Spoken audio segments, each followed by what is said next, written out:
সুন্দরী মেয়ে তো আছেই। এখন ওই নেককার যে ব্যক্তির মধ্যে কোনো এলেম নাই, কিন্তু ইবাদত করতে করতে নেককার হিসেবে পরিচিত হয়ে গেছে। এই পরমা সুন্দরী সে তাকে প্রস্তাব করলো, তুমি মদ পান করো। এরপরে প্রস্তাব করলো, তুমি এই ছেলেটাকে হত্যা করো, আমার সঙ্গে জিনা করো। সে চিন্তা করলো, জিনা করতে পারবো না, হত্যাও করতে পারবো না, মদও পান করতে পারবো না। আবার পুনরায় তাকে বলা হলো, আমার সঙ্গে জিনা করো, না হলে ছেলেটাকে হত্যা করো, না হলে মদ পান করো, তাছাড়া কোনো একটা না করলে তোমাকে আমি এখান থেকে জীবিত ফেরতে দেব না, তোমাকে অবশ্যই হত্যা করে টুকরো টুকরো করে তারপরে আমি এখানে ছেড়ে দেব। কারণ হলো আল্লাহ রাব্বুল আলামিন বলেছেন, কাইদা কুন্না আযীম। মেয়েদের জিদ, মেয়েদের ইচ্ছা, মেয়েদের বড় চক্রান্ত শক্তিশালী হয়। মেয়েরা পুরুষদের সঙ্গে যদি তাদের মনের ইচ্ছা পূরণ করতে চায়, যদি মন মতো কোনো পুরুষকে মনের ইচ্ছা পূরণ করতে না পারে, তাকে এমন ষড়যন্ত্র করে ফাঁসিয়ে দেয়, ওই ব্যক্তিকে জাতির সামনে অপমানিত করে তারপরে ছাড়ে। ঠিক কিনা? কাইদা কুন্না আযীম।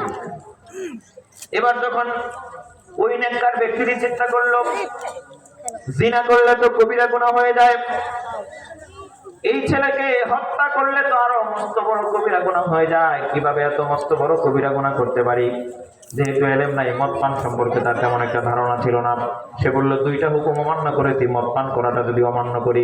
আমার প্রিয় ভাইরা, দেখতেন এই যে প্রতিটা নারী তার বাড়িতে মদ আছে, আমরা দেখতে পেয়েছি। মনে বড় কষ্ট লাগতে পারে আপনাদের, আমরা দেখতে পেয়েছি অনেকে দাঁড়িয়ে বলেছে সংসদে, আমি সকালবেলা জায়নামাজ খুঁজি আর তসবিহ খুঁজি, কিন্তু আমরা দেখেছি গণভবন থেকে বিদেশি মদের বোতলও বের হয়েছে। কথা বলেন না কেন মুসলমান? ওইটা কেন বলেন নাই যে আমার ওখানে মদের বোতল আছে? শুধু জায়নামাজ আর তসবির কথাই বলেছেন, আর আলেমদেরকে গ্রেফতার করেছেন, বন্দী করেছেন, মূর্তির বিরুদ্ধে বলার কারণে আলেমদের হাত করে পড়িয়েছেন। আল্লাহ রাব্বুল আলামিন বাংলার জমিনে আপনাদের দৃষ্টান্ত দেখিয়ে দিয়েছে। আমার সম্মানিত বন্ধুগণ, ওখানে যখন তাকে মদ পান করার অফার করা হলো, এটা না করলে তাকে জীবন্ত ফেরত দেওয়া হবে না। সে চিন্তা করলো, আপাতত মদ পান করে তারপরে এখান থেকে কেটে পড়ি। তাকে যখন মদ পান করতে দেওয়া হলো, নেশা করতে করতে তার এতটা বেশি পরিমাণ আকল আপনার ঢেকে গেল, এতটা বেশি পরিমাণ নেশা হয়ে গেল। নেশা করতে করতে এক পর্যায়ে সে মেয়েটার সঙ্গে জিনা করলো। জিনা করার পরে খেয়াল করলো, এখানে যে যুবকটা আছে, এই যুবকটা যদি আমার এই দৃশ্যটা দেখে ফেলেছে, এখন যদি তাকে হত্যা না করি, সাক্ষ্য দিবে, আমার মান সম্মান নষ্ট হয়ে যাবে। তখন জিনা করার পরে ওই বালকটাকে সে হত্যা করলো। দেখেন, প্রথমে কিন্তু হত্যা করতে চাই নাই, জিনা করতে চাই নাই, প্রথমে মদ পান করেছে, এরপরে নেশাগ্রস্ত হয়ে জিনা করেছে। হত্যা করার মতো কবিরাও গুনাহ সে করেছে। জোরে বলেন ঠিক কিনা? এইজন্য আল্লাহর নবীজি বলেছেন লা তাশরাবুল খামরা ফা ইন্নাহা মিফতাহু কুল্লি শার। খবরদার, তোমরা নেশা করবে না, মদ পান করবে না। এই নেশা, মদ এগুলো পাপের দরজাকে খুলে দেয়। ঠিক কিনা? তাহলে আমাদের যুবকেরা নেশা করার কারণে ধ্বংসের দিকে এগিয়ে যাচ্ছে। আমরা আমাদের যুব সমাজকে যদি ধ্বংসের হাত থেকে রক্ষা করতে চাই, নেশা মুক্ত সমাজ গঠন করতে হবে। কথা বলেন ঠিক কিনা? নেশা মুক্ত সমাজ গঠন করার প্রয়োজন আছে না নাই? কিন্তু দেখবেন ইদানিং অনেক লোকেরা মঞ্চে উঠে তিরিং বিরিং করে বলে, আমি সামনে দায়িত্বে গেলে নেশা মুক্ত সমাজ গঠন করব। কথা বুঝেন, আগে নিজের পক্ষে বিপক্ষে নিয়েন না, কি বলতে চাই সেটা বুঝেন। উচিত কথা আপনার বিপক্ষে গেলেও শুনবেন, লাভ হবে, কোনো না কোনোদিন হিদায়াত পেয়ে যাবেন। নিজের বিপক্ষে গেলেও শুনবেন, লাভ হবে। পক্ষে গেলেও শুনবেন, বিপক্ষে গেলেও শুনবেন, সত্য যেটা শুনতেই হবে আপনাকে। আর যদি সত্য না শুনেন, তাহলে বুঝতে হবে আপনার আকলের উপরে পর্দা পড়ছে, আপনি মদ না পান করলে অন্য কিছুর দ্বারা আসক্ত। কথা ঠিক কিনা? মঞ্চে উঠে বলে, আমি ভবিষ্যতে অমুক জায়গায় গেলে তুমুক কিছু করলে, আপনারা আমাকে সাপোর্ট করলে আমি নেশা মুক্ত সমাজ গঠন করতে চাই। বলে কিনা? বলে কিনা? মঞ্চে উঠে যারা এগুলো বলে, খোঁজ খবর নিয়ে দেখি মঞ্চে ওঠার আগে নাই মনে হয়, নাই মনে হয়, ভুল বললাম। যে সমস্ত নেতারা মঞ্চে উঠে নেশা মুক্ত সমাজ গঠনের কথা বলে, ওই সমস্ত অধিকাংশ নেতারা, সবাই না, অধিকাংশ নেতারা সিগারেটের প্যাকেট ছাড়া তাদের দিন পার হয় না। এখন আপনাদের কাছে জানতে চাই, স্বতঃস্ফূর্ত ভাবে জবাব দেবেন, নেশার শুরু হয় কি গাঁজা দিয়ে না হেরোইন দিয়া? হ্যাঁ? নেশা শুরু হয় কোনটা দিয়া? কথা কন না কেন? শুরু হয় কোনটা দিয়া? তাহলে নেশার শুরু হয় বিড়ি আর সিগারেট দিয়া। যেই নেতা মঞ্চে উঠে বড় বড় বুলি আওড়ায় যে নেশামুক্ত সমাজ গঠন করব, কিন্তু নিজেই সিগারেট থেকে বিরত থাকে না, ওই রকম নেতা দিয়া কখনোই নেশামুক্ত সমাজ গঠন করা সম্ভব নয়। জুড়ে বলেন ঠিক কিনা? আমরা যদি আমাদের যুব সমাজকে ধ্বংসের হাত থেকে বাঁচাতে চাই, নেশামুক্ত মাদক মুক্ত সমাজ গঠন করতে হবে। আর নেশামুক্ত মাদক মুক্ত সমাজ গঠন করতে হলে সমাজের নেতৃত্ব সৎ, আমানতদার, নামাজি, যোগ্য ব্যক্তির কাছে দিতে হবে, যারা আল্লাহর আইন দিয়ে সমাজ পরিচালনা করতে চায়। তাহলে এই সমাজের নেতৃত্ব তাদের কাছে দিলে তাহলে তাদের দ্বারা নেশামুক্ত সমাজ গঠন করা সম্ভব নয়। আর যদি আমরা নেশামুক্ত সমাজ গঠন না করতে পারি, যুব সমাজকেও ধ্বংসের হাত থেকে বাঁচানোর উপায়। এটা হচ্ছে যুব সমাজের ধ্বংসের এক নাম্বার কারণ। নেশার কারণে যুব সমাজ ধ্বংসের দিকে এগিয়ে যাচ্ছে। কারণ বলবো বলেছিলাম কয়টা? 5টা। আমার সম্মানিত বন্ধুগণ, আমাদের কলিজার টুকরো যুবকেরা ধ্বংস হয়ে যাওয়ার 2 নাম্বার কারণ আপনাদের সামনে উল্লেখ করতে চাই। বর্তমান সময়ে আমার প্রিয় কলিজার টুকরো যুবকেরা যখন দেখি কেউ অন্যায়ের দিকে পা বাড়াচ্ছে, বিশ্বাস করবেন জানি না, আমার কলিজা থেকে রক্তক্ষরণ হয়, হৃদয়ে রক্তক্ষরণ হয়। আহারে, এই কলিজার টুকরো যুবকেরা যদি ধ্বংসের দিকে না দিয়ে নিজের চরিত্রের হেফাজত করত, নীতি নৈতিকতার হেফাজত করত, তাহলে এই যুবক যেমন পরিবারের জন্য একটা মূল্যবান সম্পদ হতো, এই যুবক দেশ ও জাতির জন্য মূল্যবান সম্পদ হয়ে সোনার বাংলা গঠন করতে পারত। ঠিক কিনা? যুবকদের ধ্বংস হওয়ার 2 নাম্বার কারণ হলো অসৎ বন্ধু গ্রহণ করা। ফ্রেন্ড সার্কেলে যত বন্ধু বান্ধব থাকে, অসৎ বন্ধুদের পাল্লায় পড়ে আমাদের যুবকেরা ধ্বংস হয়। বেদিন বন্ধুদের পাল্লায় পড়ে আমাদের যুবকেরা ধ্বংস হয়। প্রত্যেকের জীবনে বন্ধু বান্ধবের প্রভাব আছে না নাই? বন্ধু যা করে সেও তাই করে। আমাদের যুবকেরা ফেসবুকে স্ট্যাটাস দেয়, বন্ধু তোকে ছাড়া আমার একদিনও চলবে না, তুই আমার সব, তোরা ছিলি, আছিস, তোরাই তো থাকবি। বলে কিনা? বলে কিনা? আল্লাহ নবীজি সাল্লাল্লাহু আলাইহি সাল্লাম এই জন্য বলেছেন, আল মারউ আলা দীনি খালিলিহি, প্রত্যেক ব্যক্তি তার বন্ধুর দিনকে, মতাদর্শকে গ্রহণ করে। সুতরাং দেখা উচিত তোমার বন্ধুর দিনের অবস্থা কেমন। তোমার বন্ধু যদি নামাজি হয়, তোমার মধ্যে নামাজের প্রভাব পড়বে। তোমার বন্ধু যদি তাহাজ্জুদ গুজার হয়, তোমার মধ্যে তাহাজ্জুদের প্রভাব পড়বে। আর তোমার বন্ধু যদি ইফতিজার হয়, নেশাকারী হয়, আজ হোক কাল হোক তোমার মধ্যে এই প্রভাব পড়ার সম্ভাবনা আছে না নাই? আমার প্রিয় যুবকেরা ভালো করে শুনে নাও, বন্ধু কিভাবে মানুষকে পথভ্রষ্ট করে। দুনিয়াতে রব্বুল আলামিন কিয়ামতের দিন মানুষ কিভাবে খারাপ বন্ধুর কারণে আফসোস করবে, দুনিয়াতে থাকতে আল্লাহ এটা জানিয়ে দিয়েছে। আল্লাহ রাব্বুল আলামিন বলেন, কিয়ামতের দিন এক শ্রেণীর লোকেরা আফসোস করবে, ইয়া ওয়াইলাতা লাইতানি লাম আত্তাখিয ফুলানান খলিলা লাকাদ আদাল্লানি আনিয যিকরি। কিয়ামতের দিন মানুষের আফসোস করবে, যদি অমুককে বন্ধুরূপে গ্রহণ না করতাম, সে আমাকে আল্লাহর জিকির থেকে, নামাজ থেকে বিরত রাখতে পারতো না। অমুককে বন্ধুরূপে গ্রহণ করার কারণে আজকে আমাকে জাহান্নামে যাওয়া লাগলো। আপনি মনে করেন আসরের নামাজ পড়ার জন্য বাড়ি থেকে বের হয়েছেন, হঠাৎ করে আপনার এক বন্ধু আধুনিক যুগের একটা মোটরসাইকেল নিয়ে এসে বলল, বন্ধু কোথায় যাবি? বললে নামাজ পড়তে যাচ্ছি, চল আমার সঙ্গে অমুক জায়গায় ভালো একটা জায়গা আছে, ওখানে তোকে নিয়ে ঘুরতে যাব। আপনি নামাজ থেকে বন্ধুর সঙ্গে চলে গেলেন, বন্ধুর কারণে আপনার নামাজ পড়া হলো না। আপনি বিকেলে প্রাইভেট পড়ে বাড়ির দিকে রওনা দিয়েছেন, আর 1-3-4 বন্ধু এসে হাজির হয়ে বলল, বন্ধু এত সকালেই বাড়িতে চলে যাচ্ছি, সন্ধ্যা তো কেবল নেমে এলো, অমুক জায়গায় একটা গানের কনসার্ট হচ্ছে, চল ওখান থেকে ঘুরে আসি, পরে বাসায় যাবি। আপনি তখন আপনার বন্ধুদের সঙ্গে মিশে ওখানে গানের কনসার্টে চলে গেলেন, বন্ধু আপনাকে পথভ্রষ্ট করে গানের দিকে নিয়ে গেল। আপনি সুন্দর করে বসে আছেন অফিসে, আপনার পাশের টেবিলে বসে আছে আরেকজন আপনার কলিগ, আপনার খুব পরম বন্ধু। আপনি ঘুষ খান না মোটেও, আপনার চরিত্র ভালো, কিন্তু পাশের বন্ধু বলতেছে, বন্ধু এইভাবে আর কতদিন? তুমি কাজ করছো তারপরে পয়সা নিচ্ছ, তোমার পয়সার মধ্যে কোনো ভেজাল হওয়ার কথা না। বন্ধুর পাল্লায় পড়ে আপনি যে ওখানে ঘুষ নিলেন, বলেন তো এই যাদের পাল্লায় পড়ে ঘুষ খেলেন, যাদের পাল্লায় পড়ে নামাজ ছাড়লেন, যাদের পাল্লায় পড়ে কনসার্টে গেলেন, এরা আপনাকে জান্নাতের দিকে নিয়ে গেল না জাহান্নামের দিকে নিয়ে গেল? আমার সম্মানিত বন্ধুগণ, বন্ধু বান্ধবের পাল্লায় পড়ে মানুষ শুধু জাহান্নামের রাস্তায় যায় না, এমন একটা দৃষ্টান্ত আপনাদের সামনে উল্লেখ করতে চাই। আল্লাহ নবীর একজন সাহাবী একজন বন্ধুর পাল্লায় পড়ে আল্লাহ নবীর কাছে কালিমা পড়ার পরেও কিভাবে খ্রিস্টান ধর্ম গ্রহণ করলো আপনাদের সামনে বলতে চাই, শোনেন। আল্লাহ নবীর একজন সাহাবী উবাইদুল্লাহ বিন জাহাশ রাদিয়াল্লাহু আনহু, উবাইদুল্লাহ বিন জাহাশ তিনি আল্লাহ নবীর কাছে মক্কাতুল মুকাররমায় ইসলাম ধর্ম গ্রহণ করেন। ইসলাম দাওয়াতিকা প্রকাশিত হওয়ার আগেই তিনি ইসলাম ধর্ম গ্রহণ করেন। এরপরে যখন আল্লাহ নবীর পারমিশন পাওয়ার পরে হাবশার দিকে হিজরত করেন সপরিবারে। তার ছোট্ট একটা মাসুম বাচ্চা ছিল। হাবশায় হিজরত করার পরে তার পরিবারের তার স্ত্রী ছিল, তার মাসুম বাচ্চা ছিল, সবাইকে নিয়ে হিজরত করেছে। তার স্ত্রীর জন্য পরিবারের জন্য ছোট্ট একটা বাড়ি ভাড়া করেছে। বাড়ি ভাড়া করার পরে ওখানে তাদেরকে থাকতে দিয়েছে। সে উপার্জনের মাধ্যম হিসাবে একটা খ্রিস্টানদের দোকানে কর্মচারী হিসেবে জয়েন করেছে। আমার প্রিয় ভাইরা, খ্রিস্টানদের সঙ্গে ব্যবসা বাণিজ্য, লেনদেন, আচার আচরণ সবকিছু করা যাবে, কিন্তু কোন ইহুদি খ্রিস্টানকে অন্তরঙ্গ বন্ধু হিসাবে মুমিনেরা গ্রহণ করতে পারে না, ঠিক কিনা?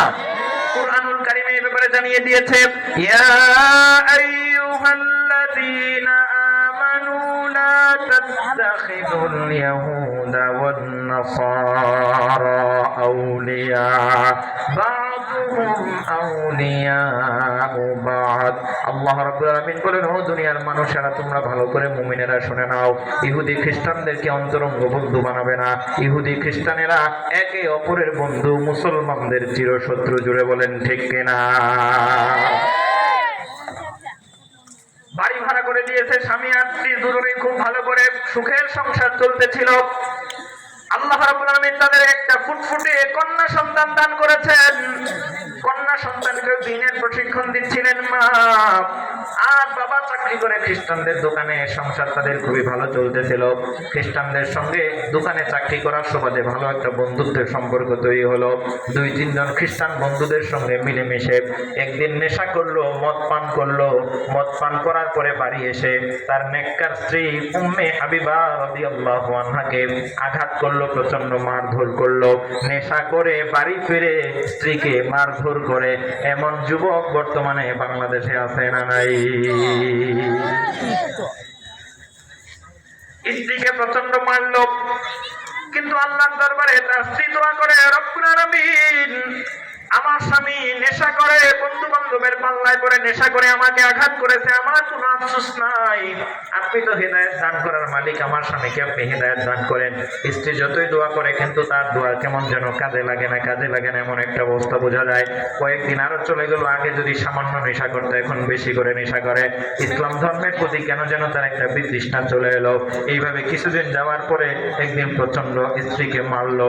স্ত্রী যখন নেশার কথা বলে, তুমি কেন নেশা করো, আমাদের সংসার তো ভালো চলতেছিল, তখন স্ত্রীর গায়ে আঘাত করলো।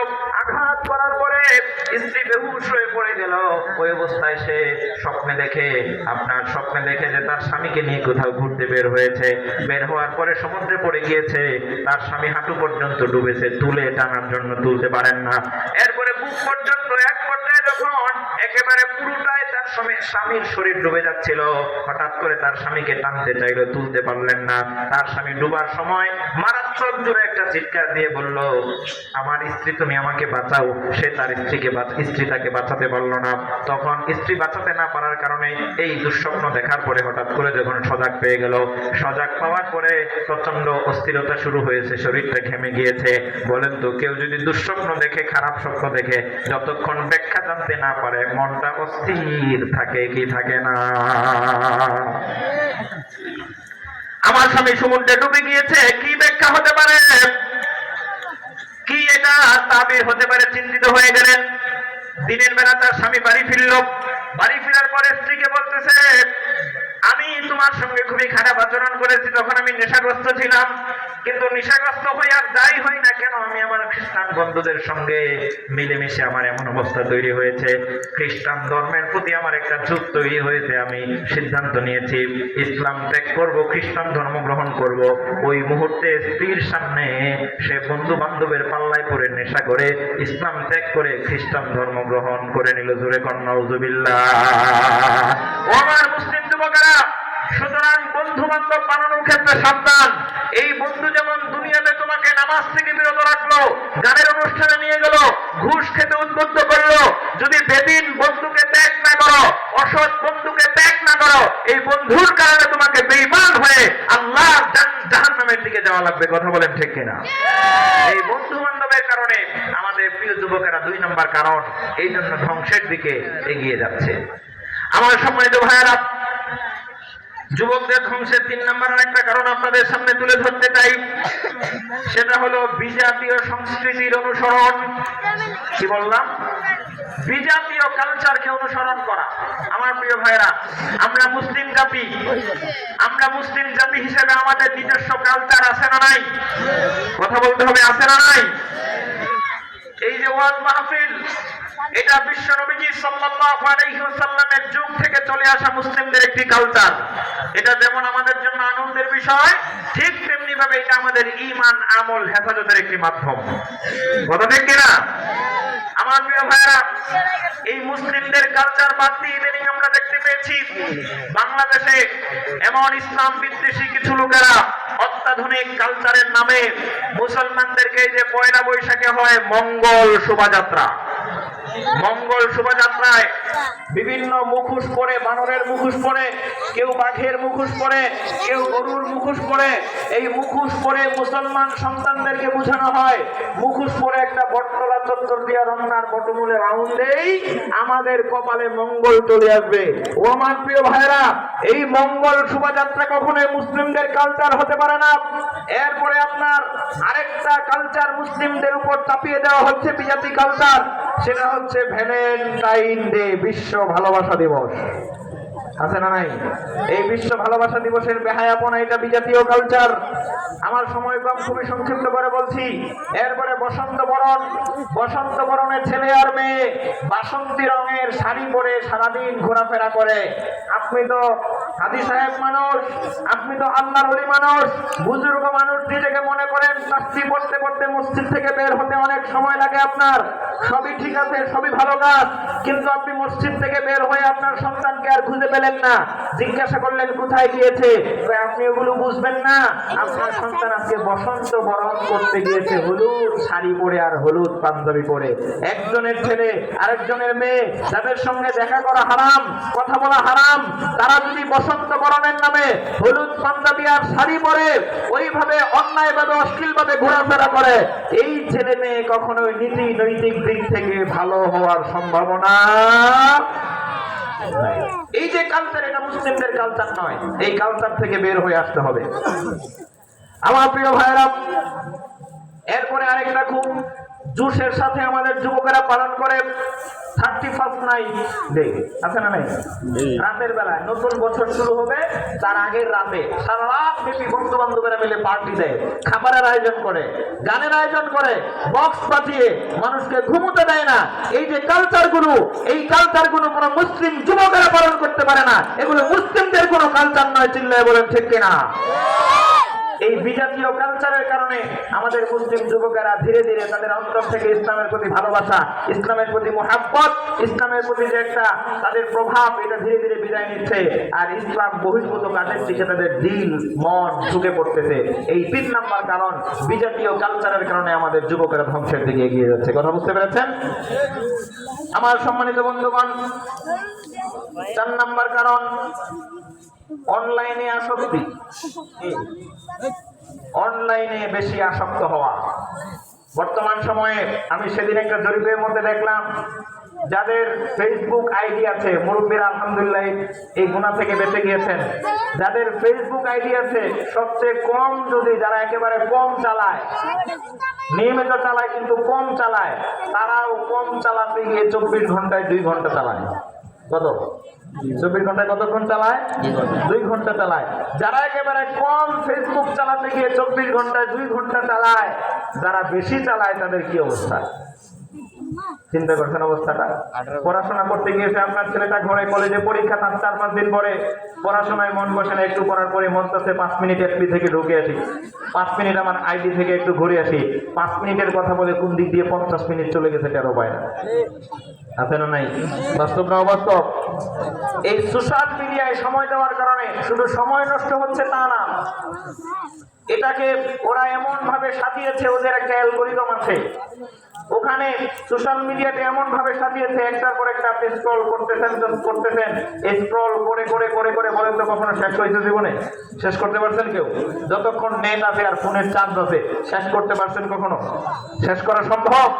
টিকটকে ভিডিও দেখতেছে, রিলস দেখতেছে, আর এরকম করতেছে তো করতেছে, ওই যে সামনে দিয়ে বারবার এমন মেয়েদের দৃশ্য আসতেছে যেটা দেখলে পরে তার আমল নামায় বারবার চোখের জিনা লেখা হচ্ছে। নাউজুবিল্লাহ বলবেন না?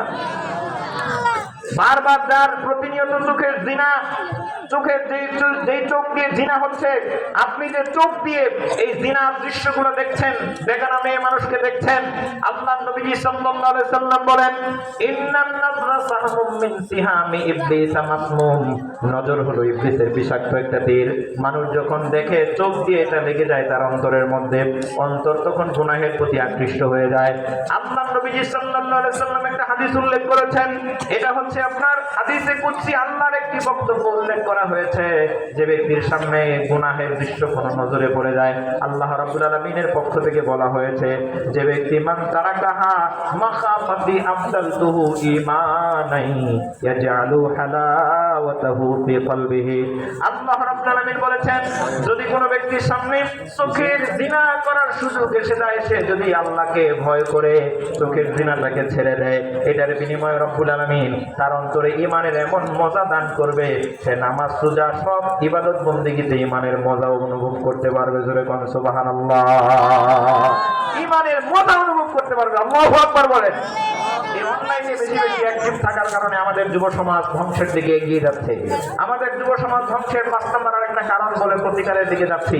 5 নম্বর আরেকটা গুরুত্বপূর্ণ কারণ, সেটা হচ্ছে পিতামাতার পারিবারিক তত্ত্বাবধান না থাকা। পরিবারের তত্ত্বাবধান না থাকা। আপনার সন্তান, আপনার ছেলে মেয়ে কোথায় যায়, কি করে, স্কুলে কোন বন্ধু বান্ধবের সঙ্গে মিশে, বিকেলে আড্ডায় কাদের সঙ্গে মিশে, বাজারে গিয়ে কাদের সঙ্গে মিশে, অবশ্যই একজন পিতা হিসেবে, অভিভাবক হিসেবে আপনাকে খোঁজখবর নিতে হবে। দরকার আছে না নাই? আল্লাহ রাব্বুল আলামিন কোরআনে নির্দেশ দিয়ে বলছেন, ইয়া আইয়ুহাল্লাযীনা আমানু কু আনফুসাকুম ওয়া আহলিকুম নারা। আল্লাহ পাক বলছেন, দুনিয়ার ইমানদারেরা, তোমরা নিজেকে এবং পরিবার পরিজনকে জাহান্নামের আগুন থেকে বাঁচাও। আপনার পরিবার পরিজন, আপনার হালওয়াল ছেলে মেয়ে, স্ত্রী পুত্র কোথায় যায়, কি করে, সবকিছু দেখার জিম্মাদারি আল্লাহ আপনাকে দিয়েছে। হাদিসের মধ্যে আছে, আল্লাহর নবীজি বলেন, কুল্লুকুম রাঈন ওয়া কুল্লুকুম মাসউলুন আন রাইয়াতিহি, প্রত্যেকে দায়িত্বশীল, দায়িত্বের ব্যাপারে কিয়ামতের দিন জিজ্ঞাসা করা হবে।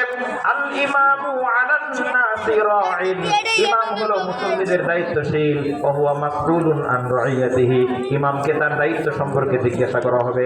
ওয়ার রাজুলু রাঈন আলা আহলিহি, পরিবারের প্রধান ব্যক্তি পরিবারের ব্যাপারে দায়িত্বশীল, ওয়া হুয়া মাসউলুন আন রাইয়াতিহি, পরিবারের প্রধানকে তার দায়িত্ব সম্পর্কে জিজ্ঞাসা করা হবে। ওয়াল মারআতু রাঈয়াতুন ফি বাইতি যাওজিহা, প্রত্যেক স্ত্রী তার স্বামীর পরিবারের দায়িত্বশীল, ওই স্ত্রীকে কিয়ামতের দিন জিজ্ঞাসা করা হবে। এরপরে আল্লাহর নবীজি আরো কিছু বলার পরে বলেছেন, আলা কুল্লুকুম রাঈন ওয়া কুল্লুকুম মাসউলুন আন রাইয়াতিহি, তোমাদের প্রত্যেকের দায়িত্বশীল, কিয়ামতের দিন প্রত্যেকের দায়িত্বের ব্যাপারে আল্লাহর কাছে জবাবদিহি করতে হবে। সুতরাং আপনি অভিভাবক হয়েছেন, আপনি বাবা হয়েছেন, আপনি বড় ভাই হয়েছেন, আপনার সন্তানেরা কোথায় যায়, আপনি অভিভাবক, আপনার ছেলে মেয়েরা কোথায় যায়, আপনি ভাই, আপনার বোনেরা কোথায় যায়, আপনার ছোট ভাইয়েরা কোথায় যায়, এই সব কিছুর ব্যাপারে অবশ্যই কিয়ামতের দিন আল্লাহর দরবারে আপনাকে জবাবদিহি করতে হবে। কথা বলেন ঠিক কিনা? তাহলে আমাদের যুব সমাজকে যদি ধ্বংসের হাত থেকে বাঁচাতে চাই, এই 5টি কাজের সঙ্গে সম্পর্ক করতে দেওয়ার কোনো সুযোগ নাই। কয়টি কারণ বলেছি? 5টি। 1 নম্বরে নেশা, মদ, মাদকতা। 2 নম্বরে হচ্ছে অসৎ বন্ধু। 3 নম্বর আমাদের যুবকের ধ্বংসের কারণ বিজাতীয় কালচারকে অনুসরণ করা। 4 নম্বর অনলাইনে বেশি পরিমাণ সময় দিয়ে অ্যাক্টিভ থাকা। আর 5 নম্বর পরিবারের তত্ত্বাবধান না থাকা। আমরা যদি ধ্বংসের হাত থেকে যুব সমাজকে বাঁচাতে চাই, তাহলে এর কিছু প্রতিকার সম্পর্কেও জানার প্রয়োজন আছে না নাই? আমার প্রিয় ভাইয়েরা ও আমার কলিজার টুকরা যুবকেরা, তোমাদেরকে বলছি, ভালো করে মনোযোগ দিয়ে শুনে নাও। নিজেদের ধ্বংসের হাত থেকে যদি বাঁচাতে চাও, নিজেদের ক্যারিয়ারকে যদি সুন্দর করতে চাও, নিজেদের দুনিয়াকে যদি সুন্দর করতে চাও, আখিরাতকে যদি সুন্দর করতে চাও, ধ্বংসের হাত থেকে বাঁচানোর জন্য প্রতিকার বলতেছি 5টি, ভালো করে শুনে নাও। 1 নাম্বার প্রতিকার হলো নিজেদেরকে তাওহীদের জ্ঞানে সমৃদ্ধ করো। তাওহীদের জ্ঞান অর্জন করতে হবে। সন্তানদেরকে তাওহীদের জ্ঞান শেখানো কিন্তু পিতামাতার দায়িত্ব। আল্লাহর নবীজি সাল্লাল্লাহু আলাইহি সাল্লাম হাদিসের মধ্যে স্পষ্ট করে উল্লেখ করে দিয়েছেন, পিতামাতার দায়িত্ব সম্পর্কে সচেতন করে দিয়েছেন। ইফতাহু আলা সিবিয়ানিকুম আউওয়ালা কালিমাতিন বিলা ইলাহা ইল্লাল্লাহ। আল্লাহর নবী মুহাম্মদুর রাসূলুল্লাহ সাল্লাল্লাহু আলাইহি ওয়াসাল্লাম বলেন, তোমাদের সন্তানদের যখন মুখে প্রথম জবান, প্রথম বাক্য বের হবে, তখন তাদেরকে শিক্ষা দিবে লা ইলাহা ইল্লাল্লাহ। এক কথায় আল্লাহর নাম সম্পর্কে তাদেরকে শিক্ষা দিবে। কিন্তু আমাদের সন্তানেরা যখন প্রথম কথা বলতে শিখে, শিখলেই পরে শিখে টাটা। আব্বু চাচু আসছে, একটু টাটা দাও। সন্তানটা বলে টাটা। আছে না নাই? আপনি নিজের হাতে সন্তানকে ধ্বংসের দিকে ঠেলে দিচ্ছেন। আল্লাহ নবীজি বলেছেন তাকে আল্লাহ তাওহীদের জ্ঞান শিক্ষা দিতে হবে, আল্লাহর নাম শিখাতে হবে। আপনি আগেই শিখালেন টাটা, বাই বাই, তাও চলে যাবে। আমার প্রিয় ভাইরা, আপনি যদি আপনার সন্তানকে তাওহীদের জ্ঞান শিক্ষা দেন, আল্লাহ সম্পর্কে ধারণা দেন, আল্লাহর কালিমা, তাদেরকে প্রথম বাক্য যদি আল্লাহর কালিমা হয়, আল্লাহর নাম যদি তাদেরকে শিখান, সে ঈমানের জজ্বা নিয়ে বড় হবে। আর যে সমস্ত সন্তানেরা ঈমানের জজ্বা নিয়ে যৌবনকালে পদার্পণ করবে, তারা তাদের যৌবনকালে ঈমানি চেতনার কারণে অবশ্যই ধ্বংসের হাত থেকে যৌবনকালে তারা রক্ষা করতে পারবে নিজেদেরকে। কথা বলেন ঠিক কিনা? আমার প্রিয় ভাইয়েরা, যুবকদের মধ্যে যদি ঈমানি চেতনা থাকে, ধ্বংসের হাত থেকে কিভাবে রক্ষা হবে? আল্লাহ নিজে একদল যুবকের ঘটনা কোরআনে বর্ণনা করেছেন। আল্লাহ রাব্বুল আলামিন বলেন, নাহনু নাকুসু আলাইকা নাবাআহুম বিল হক। আল্লাহ বলেন, আমি তোমাদেরকে একটি ঘটনা বর্ণনা করছি। ইন্নাহুম ফিতয়াতুন আমানু। একদল যুবকের ঘটনা আল্লাহ বর্ণনা করেছেন। ঘটনা বলা উদ্দেশ্য না, যুবকেরা কিভাবে ঈমানি চেতনার কারণে মদ থেকে, নেশা থেকে, নারীদের চক্রান্ত থেকে বেঁচে গেল শোনেন। এরা হচ্ছে আসহাবে কাহফের সেই 7 যুবকের ঘটনা। আপনাদের সামনে শুধু 1 মিনিট আমি হাইলাইট করতে চাই। সেটা হলো, ওই বাদশা প্রত্যেক বছর একটা মেলার আয়োজন করত। কয়েকদিন পর্যন্ত মেলাটা থাকতো। মেলাতে আপনার মদ থাকতো, নারী থাকতো, সুন্দরী রমণীদের সঙ্গে মেলামেশা করার সুযোগ থাকতো। আর ওই মেলাতে রাজ্যের সকল লোকদের অংশগ্রহণ করা বাধ্যতামূলক ছিল। এই 7 জন যুবক ওই রাজ্যের মধ্যে আল্লাহর উপর ঈমান ছিল, তাওহীদের জ্ঞান তাদের মধ্যে ছিল, ঈমানি চেতনা তাদের মধ্যে ছিল। কিন্তু 7 জনের একজন কেউ কাউকে চিনত না। যখন আল্লাহর বান্দারা বাধ্য হয়ে বাদশার নোটিশ মানার জন্য মেলায় অংশগ্রহণ করলো, মেলার প্রাথমিক কাজ শুরু হওয়ার পরে মেলা থেকে অনেক দূরে গাছতলায় গিয়ে একজন বসে পড়লো। আরো যাদের এই সমস্ত কিছু ভালো লাগে না, আরেকজন বসে পড়লো। এইভাবে 7 জন যারা ঈমান এনেছিল, গান বাজনা, মদ পান, নেশা, নারীদের সঙ্গে মেলামেশা করার সুযোগ থাকার পরেও ঈমানি চেতনা তাদেরকে বাধা দিয়েছে। তারা এগুলো থেকে বিরত হয়ে গাছতলায় বসে পড়েছে। একজন আরেকজনের দিকে আশ্চর্য হয়ে তাকিয়েছে, কেউ কিন্তু কোনো কথা বলতেছে না। তাদের মধ্যে যে একটু পারদর্শী ছিল, পণ্ডিত টাইপের ছিল, সে তখন একজনকে বলল, ও ভাই, রাজ্যের সমস্ত লোকেরা মদ পান করতেছে ফ্রিতে, রাজ্যের সমস্ত লোক যুবকেরা এখানে গান বাদ্যবাজনায় অংশ নিয়েছে, রাজ্যের সমস্ত যুবকেরা সুন্দরী রমণীদের সঙ্গে সময় কাটায়, আপনি কেন ওই গাছতলায় বসে আছেন? তখন বললো, সত্যি কথা বলবো নাকি? আপনাকে তো ভালো মানুষ বলে মনে হয়। কই, ঠিক আছে, বলেন সত্যি কথা। তো আমি আল্লাহর উপর ঈমান এনেছি। ঈমানি চেতনা, তাওহীদের চেতনা আমাকে গান বাদ্যবাজনা থেকে বিরত রেখেছে। তাওহীদের চেতনা আমাকে মদ পান করা থেকে বিরত রেখেছে। তাওহীদের চেতনা আমাকে এই মেয়েদের সঙ্গে মেলামেশা করা থেকে বিরত রেখেছে। আরেকজন বলল, আপনি কেন আসছেন? তাওহীদের চেতনা, ঈমানি চেতনা আমাকে এই খারাপ কাজ থেকে বিরত রেখেছে। এইভাবে 6 জন যখন নিজেদের স্টেটমেন্ট দিল, সবাই বলল, আল্লাহর উপর ঈমান এনেছি, তাওহীদের চেতনা আমাকে এই খারাপ কাজগুলো থেকে বিরত রাখছে। এবার 6 জনের নীলে ধরেছে, আপনি কেন এগুলোতে যান না? আপনি কেন আসছেন? আপনাদেরকে যেই তাওহীদের চেতনা, ঈমানি চেতনা এই গান, মদ এবং নারীদের থেকে দূরে রেখেছে, আমাকেও একই তাওহীদের চেতনা, ঈমানি চেতনা, গান, মদ আর নারী থেকে বিরত রেখেছে। জোরে কন্যা সুবহানাল্লাহ। কথা উল্লেখ করে বলেন তারা আল্লাহর উপর ঈমান এনেছিল, ঈমানী চেতনা তাদের মধ্যে ছিল, ঈমানী চেতনা তাদেরকে মদ পান করা থেকে, তাদেরকে নারীদের সঙ্গে মিলেমিশা করা থেকে, আল্লাহর নাফরমানি করা থেকে বিরত রেখেছে। আমাদের প্রিয় যুবকেরা, তোমাদেরকে বলতে চাই, শোনো, তোমরাও যদি নিজেদের চরিত্রকে হেফাজত করতে চাও, মদ পান করলে নিজেদের চরিত্র ধ্বংস হয়ে যায়, মেয়েদের সঙ্গে মেলামেশা করলে চরিত্র ধ্বংস হয়ে যায়, এই ধ্বংসাত্মক কাজ থেকে যদি নিজেদেরকে তোমরা বাঁচিয়ে রাখতে চাও, অবশ্যই নিজের মধ্যে তাওহীদের চেতনা, ঈমানী চেতনা জাগ্রত করা প্রয়োজন আছে না নাই?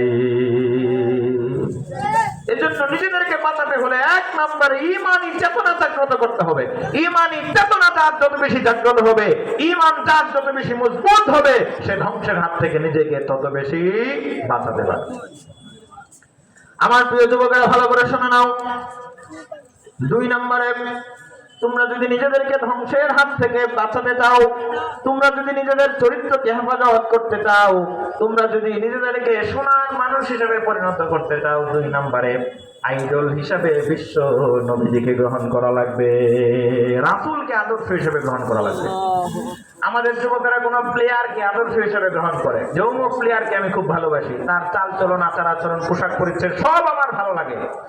কেউ কোন সিনেমার নায়ককে আদর্শ হিসেবে গ্রহণ করে, কেউ কোন দার্শনিককে আদর্শ হিসেবে গ্রহণ করে, কেউ কোন রাজনীতিবিদ, অর্থনীতিবিদকে আদর্শ হিসেবে গ্রহণ করে, কেউ কোন কলামিস্টকে আদর্শ হিসেবে গ্রহণ করে, কেউ কোন সায়েন্টিস্টকে আদর্শ হিসেবে গ্রহণ করে।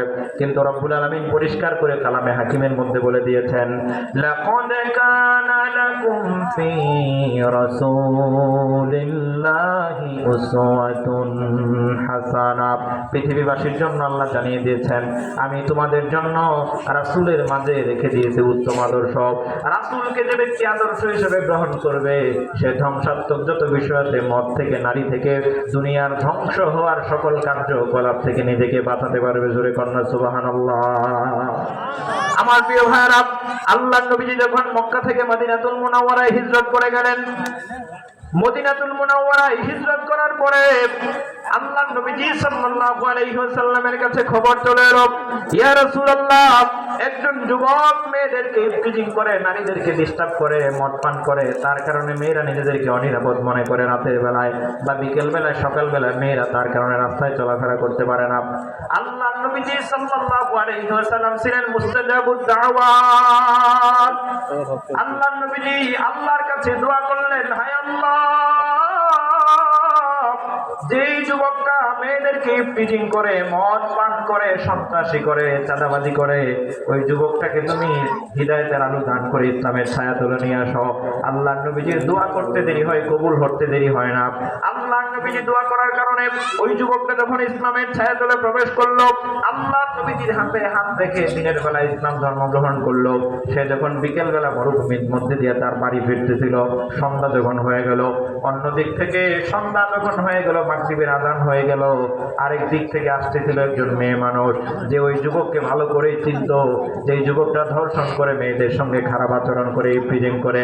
এই মেয়েটা কাঁদতে থাকলো, আয় আল্লাহ, তুমি আমাকে রক্ষা করো, যে যুবককে সামনে দেখতেছি ওই যুবকটা একজন ইফতিজার যুবক, ওই যুবক তো মেয়েদের সঙ্গে খারাপ আচরণ করে, ধর্ষণ করে, নারীদেরকে কটু কথা বলে, উত্ত্যক্ত করে। আজকে মনে হয় আমি আমার ইজ্জত নিয়ে বাড়ি ফিরতে পারবো না। আল্লাহ, আমি একজন মুসলিম রমণী, তুমি আমাকে হেফাজত করো। আল্লাহর কাছে দোয়া করতেছে। যুবক যখন সামনে আসতেছে, যুবক বুঝতে পারলো মেয়েটা আমার কথা চিন্তা করে ভয় পেয়ে যাচ্ছে, এই মেয়েটাকে তো আমি কিছুই করব না, মেয়েটা বুঝতে পারতেছে না। ওই যুবকটা তখন কাছে গিয়ে বলল, বোন, আমাকে ভয় পাওয়ার কোনো কারণ নাই, আমি তোমার সঙ্গে খারাপ আচরণ করব না। মেয়েটা আশ্চর্য হয়ে বলল, তুমি তো এরকম খারাপ আচরণ করার মতো লোক, কেন আমার সঙ্গে খারাপ আচরণ করবে না? ওই যুবকটা বলল, আমি আগে ইসলাম ধর্ম গ্রহণ করি নাই, আল্লাহর রাসূলকে আদর্শ নেতা হিসেবে গ্রহণ করি নাই, কিন্তু আজকে দিনের বেলায় আল্লাহর নবীজির কাছে গিয়ে আল্লাহর উপর ঈমান এনেছি, আল্লাহর রাসূলকে আদর্শ নেতা হিসেবে গ্রহণ করেছি। আল্লাহর নবীজিকে আদর্শ নেতা হিসেবে গ্রহণ করার পরে আমি তোমার সঙ্গে ইফতিজিং করতে পারি না, আমি তোমার সঙ্গে খারাপ আচরণ করতে পারি না, আমি তোমাকে আমার বোনের মতো শ্রদ্ধা করে আমি নিজের হেফাজতে তোমার বাড়িতে নিয়ে পৌঁছে দিতে চাই। আল্লাহু আকবার বলেন। সুতরাং আমার প্রিয় কলিজার টুকরা যুবকেরা, তোমরা যদি আল্লাহর নবীজিকে আদর্শ নেতা হিসেবে গ্রহণ করো, তাহলে নিজেদের চরিত্রকে এত উন্নত করতে পারবে। আল্লাহর নবীজিকে আদর্শ গ্রহণ না করে দুনিয়ার কোনো ব্যক্তিকে যদি আদর্শ হিসেবে গ্রহণ করো, তারা তোমাদেরকে ব্যবহার করে ছুঁড়ে ফেলে দেবে, কখনোই ভালো মানুষ হতে দেবে না। কথা বলেন ঠিক কিনা? এজন্য 2 নাম্বার, যে তোমরা যদি তোমাদের চরিত্রকে হেফাজত করতে চাও, আল্লাহ রাসূলকে আদর্শ হিসেবে, আদর্শ নেতা হিসেবে গ্রহণ করতে হবে। কয় নাম্বার বললাম? আমার প্রিয় ভাইরা, আমাদের যুবকেরা যদি নিজেদের চরিত্রকে ভালো বানাতে চায়, 3 নম্বরে আমাদের যুবকদের একটা গুরুত্বপূর্ণ দায়িত্ব হলো নিয়মিত 5 ওয়াক্ত নামাজ জামাতের সঙ্গে আদায় করতে হবে। কি করতে হবে? জামাতের সঙ্গে নামাজ আদায় করতে হবে। আর এই নামাজ সে শিখবে তার পরিবার থেকে। পরিবারের দায়িত্ব হলো সন্তানদেরকে নামাজি বানানো। আল্লাহ নবীজি উল্লেখ করেছেন, মুরু আওলাদাকুম বিসসালাত ওয়া হুম আবনাউ 7 সিনিন। তোমাদের সন্তানের বয়স যখন 7 বছর হয়ে যায়, তখন তাদেরকে নামাজের জন্য আদেশ করো। কে বলেছেন? হুজুর বলেন, কে বলেছেন? আল্লাহ নবী বলেছেন 7 বছর বয়সে নামাজের জন্য আদেশ করেন। 8 বছর হয়ে গেল সন্তান নামাজ পড়ে না, তাকে সুন্দর করে বুঝান। 9 বছর বুঝান। এরপরে 10 বছর হয়ে গেল, বুঝান। 10 বছর পরেও যদি সন্তান নামাজ না পড়ে, এরপরে আল্লাহ নবী বলেন ওয়াদরিবু আলাইহিম ওয়া হুম আবনাউ 10 সিনিন ওয়া ফাররিকু বাইনাহুম ফিল মাদাজি'i। সন্তানের বয়স যখন 10 বছর হয়ে যাবে, নামাজ না পড়লে সন্তানকে তুমি পেশার প্রয়োগ করতে পারো, বাড়ি থেকে বের করে দেওয়ার হুমকি দিতে পারো। আমার প্রিয় ভাইরা, আমাদের সন্তানেরা মদ পান করলে, অন্য মেয়ের সঙ্গে খারাপ আচরণ করলে আমরা বাড়ি থেকে বের হওয়ার হুমকি দেই। কিন্তু আমার সন্তান যখন ঘুমিয়ে থাকে, নামাজ পড়ে না, তখন আমরা সন্তানদেরকে টু শব্দটি পর্যন্ত বলি না। ঠিক কিনা? আল্লাহ নবীজি বলেছেন সন্তানকে 7 বছর বয়সে নামাজের আদেশ করতে হবে। 10 বছর বয়সে নামাজ না পড়লে তার উপর প্রেসার ক্রিয়েট করতে হবে। নামাজের কথা কেন বললাম? কারণ সূরা আনকাবুতের 45 নম্বর আয়াতে রব্বুল আলামিন বলেছেন, ইন্নাস সালাতা তানহা আনিল ফাহশাই ওয়াল মুনকার। নিশ্চয়ই নামাজ মানুষকে অশ্লীল এবং মন্দ কাজ থেকে বিরত রাখে। যে সমস্ত যুবকেরা নামাজ আদায় করবে নিয়মিত, নামাজের মাধ্যমে নিজেদের চরিত্রকে হেফাজত করবে, নিজেদের যৌবনকালটাকে হেফাজত করবে, ওই নামাজি যুবক কখনোই সন্ত্রাসী করবে না, চাঁদাবাজি করবে না, ইফতিজিল করবে না। তার দ্বারা সমাজে কখনোই কোনো অন্যায় সংগঠিত হতে পারে না। ঠিক কিনা বলে? তাহলে 3 নাম্বার হচ্ছে, নিজেদের চরিত্রকে ভালো বানাতে চাও, ধ্বংসের হাত থেকে যদি রক্ষা করতে চাও, নিয়মিত 5 ওয়াক্ত নামাজ জামাতের সঙ্গে আদায় করতে হবে। রাজি আছো না নাই? ও যুবকেরা, রাজি আছো না নাই? আমার প্রিয় মুরব্বীরা, যারা বলেন হুজুর ভালো পাত্র দেন, ভালো পাত্র খুঁজতে হলে শীতের দিন ফজরের নামাজে মসজিদে যাওয়া লাগবে। ওখানে গিয়ে দেখবেন যে যুবক জামাতে শামিল হয়, বুঝতে হবে সে দিনদার। ওই দিনদার সন্তানের কাছে মেয়ে বিয়ে দিবেন, সুখে শান্তিতে কাটাবে। কারণ যেই যুবক নামাজ পড়ে না, ওই যুবকের কাছে মেয়ে বিয়ে দিলে শান্তি পাওয়া যাবে না। কারণ স্ত্রীর একটা হক আছে না? কথা বলে, স্ত্রীর হক আছে কিনা? স্ত্রীর হক যদি স্বামী আদায় না করে, ওই স্বামীর ঘর করে কি স্ত্রী শান্তি পাবে? শান্তি পাবে না। এখন বলেন তো, ঈমান আনার পরে আল্লাহর কিছু হক বান্দার কাছে আছে না? আল্লাহর কিছু পাওনা আছে না? নামাজ হলো আল্লাহর পাওনা। নামাজ কার পাওনা? কথা বলেন, নামাজ কার পাওনা? নামাজ হলো আল্লাহর পাওনা। যে যুবক 5 ওয়াক্ত নামাজ নিয়মিত পড়বে, সে আল্লাহর পাওনা আদায় করলো। আল্লাহর পাওনা যে যুবক আদায় করলো, তার কাছে মেয়ে বিয়ে দিলে স্ত্রীর পাওনা আদায় করবে, আপনার মেয়ে সুখে শান্তিতে সংসার করবে। সুবহানাল্লাহ বলবেন না? তাহলে যুবকেরা যদি নিজেদেরকে ভালো বানাতে চায়, তাহলে অবশ্যই 5 ওয়াক্ত নামাজ জামাতের সঙ্গে পড়তে হবে। আমাদের মেহমান চলে এসেছেন, আমি 2-1 মিনিটের মধ্যে শেষ করছি। এরপরে আরেকটা হচ্ছে, কুরআনুল কারীম নিয়মিত অধ্যয়ন করতে হবে। কি করতে হবে? কোরআনের সাথে একটা সম্পর্ক তৈরি করতে হবে। কোরআন আপনাকে সঠিক পথের সন্ধান দেবে। আমাদের অধিকাংশ যুবকেরা কোরআন তেলাওয়াত করতে পারে না। মন খারাপ করবেন না আপনারা। কেউ আমাদের স্কুল কলেজের যারা শিক্ষিত, তারা দাবি করে যে মাদ্রাসায় 200 নম্বরের ইংরেজি সংযুক্ত করা হোক। আমরা মেনে নিয়েছি। কিন্তু আমাদের দাবি হলো, স্কুল কলেজে যে সমস্ত মুসলিম সন্তানেরা পড়ে, তাদের জন্য 200 নম্বরের আরবিকে স্কুল কলেজে বাধ্যতামূলক করা হোক। আমরা মুসলিম মাদ্রাসার ছাত্র হয়ে যদি ইংরেজি পড়তে পারি, তোমাদের এত মুরাদ এত মেধাবী, তোমরা কেন আরবি পড়তে পারবে না? 200 নম্বরের আরবি তোমাদেরকেও পড়তে হবে। আচ্ছা বলেন তো, শিক্ষিত লোকেরা বলেন আমার দাবিটা কি যৌক্তিক না অযৌক্তিক? আমার দাবি কি যৌক্তিক না অযৌক্তিক? যারা স্কুল কলেজে ছাত্র তারা বলেন যৌক্তিক না অযৌক্তিক? আমরা যদি মাদ্রাসায় করে 200 নম্বরে ইংরেজি বাধ্যতামূলক করা হয়, মুসলিম সন্তানেরা যারা স্কুল কলেজে করে তারা কেন 200 নম্বরে আরবিতে পড়তে পারে না? তাদের কি পড়ার অধিকার নাই? তাদেরও পড়ার অধিকার আছে। আমার প্রিয় ভাইরা, 200 নম্বরের আরবি যদি স্কুল কলেজে বাধ্যতামূলক করা হতো, তাহলে প্রত্যেকটা স্কুল কলেজের সন্তানেরাও কোরআনের সঙ্গে একটা সম্পর্ক তৈরি হতো। স্কুল কলেজে তারা কোরআন সহি করে শিখতে পারতো। কথা বলেন ঠিক কিনা? তাহলে আমাদের যুবকেরা ধ্বংসের হাত থেকে নিজেদেরকে বাঁচাতে হলে নিয়মিত কোরআন অধ্যয়ন করতে হবে, কোরআনের সঙ্গে সম্পর্ক তৈরি করতে হবে। এটা হচ্ছে 4 নাম্বার কারণ। আর 5 নাম্বার কারণ, তুমি দুনিয়াতে যাদের সঙ্গে চলাফেরা করবে, দুনিয়াতে যাদের সঙ্গে উঠা বসা করবে, দিনদার লোকের সঙ্গে, দিনদার কমিউনিটির সঙ্গে তোমার সম্পর্ক তৈরি করতে হবে। দিনদার বন্ধু বান্ধবের সঙ্গে, দিনদার লোকের সঙ্গে তোমার উঠা বসা চলাফেরা সবকিছুই তৈরি করতে হবে। আমার প্রিয় ভাইরা, তাহলে আমাদের যুব সমাজের ধ্বংসের কারণ বলেছি কয়টা? 5টা। নেশা, তারপরে কি অসৎ বন্ধু, তারপরে বলেছি কি বিজাতীয় কালচার, এরপরে বলেছি অনলাইনে বেশি বেশি সময় দেওয়া। আর 5 নাম্বার কি বলেছি বলেন? পরিবারের তত্ত্বাবধান না থাকা। আর প্রতিকারের কারণও বলেছি 5টি। 1 নাম্বার তাওহীদের জ্ঞান অর্জন করা। 2 নাম্বার রাসূল করিম সাল্লাল্লাহু আলাইহি ওয়াসাল্লামকে আদর্শ নেতা হিসেবে গ্রহণ করা, দুনিয়ার কাউকে না।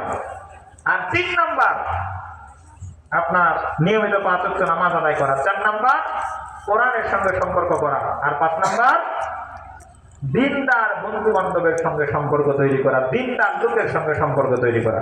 আল্লাহ রাব্বুল আলামিন আমাদের যুব সমাজকে ধ্বংসের হাত থেকে হেফাজত করে নিজেদের চরিত্রকে উন্নত করার তৌফিক দান করুন। জোরে বলেন আমিন। আজকে যিনি মেহমান চলে এসেছেন, তিনি কথা বলবেন, খুবই সুললিত কণ্ঠে কথা বলেন। আমার বন্ধু মানুষ মুফতি ফজলুল হক বিন আব্দুল মালিক। এরপরে যিনি আসতেছেন, চলে আসছেন তাই না? আমাদের প্রধান মেহমান চলে এসেছেন, বলেন আলহামদুলিল্লাহ। প্রধান মেহমান চলে এসেছেন, এই তিনি কথা বলবেন আব্দুল কাইয়ুম মিয়াজি হাফেজাহুল্লাহ, বাংলাদেশের আলোচিত ভাইরাল একজন বক্তা। আজকে যদি ওনার আলোচনা না শুনে যান, কি যে মিস করবেন সেটা না শুনলে বুঝতে পারবেন না। খুবই মজার একজন মানুষ, যিনি হাসি খুশির মাধ্যমে চমৎকার তাফসীর করেন, শুনতে পারবেন। আল্লাহ এই ব্যবসায়ীদের উদ্যোগকে কবুল করুক। আরেকটি ব্যাপার হচ্ছে, আমি মঞ্চে ওঠার আগে 2-3 দিন যাবত মেসেজে ভরে যায় আমার। আমি সভাপতির সাথে দেখাইছি, অনেককে দেখাইলাম যে অনেকে মেসেজ দিতে আমার বিভিন্ন বিষয়ে বলার জন্য মেসেজ দেয়, বলেন হুজুর এই বিষয়ে বলবেন, আরেকজনে বলে এই বিষয়ে বলবেন। আমি সব বিষয়ে আসলে ইচ্ছা করলেও বলতে পারবো না। এই ক্যাসিনোর কথা, জুয়ার কথা না কমপক্ষে 20 থেকে 25 জনে মেসেজ দিয়েছে, সেটা আমি স্পষ্ট করে বলে দিয়েছি। এরপরে আরেকজনে মেসেজ দিয়েছে যে বাজারের মাঝখানে মাহফিল হয়, আমরা ছোট ব্যবসায়ীরা মনে কষ্ট পাই। তো এই ব্যাপারে আমি খুব বেশি তেমন কিছু জানি না, যতটুকু জানি আমি ততটুকুর উপরে যেটা বলতে চাই, বাজারের মাহফিল ব্যবসায়ীদের সঙ্গে, কমিটিদের সঙ্গে পরামর্শ করে মিলেমিশে করবেন, আল্লাহ বরকত দিবে ইনশাআল্লাহ। আমরা এই মাহফিল নিয়ে কোনো দ্বন্দ্ব ঝগড়া ফসাদের মধ্যে নাই, আল্লাহ তাআলা আমাদের সেটা তৌফিক দান করুক। এরপরে মসজিদ সম্পর্কে একজনের কথা বলতে বলেছিলেন, মানে 20-25টা মেসেজ, কোনটা বেশি কোনটা বলবো।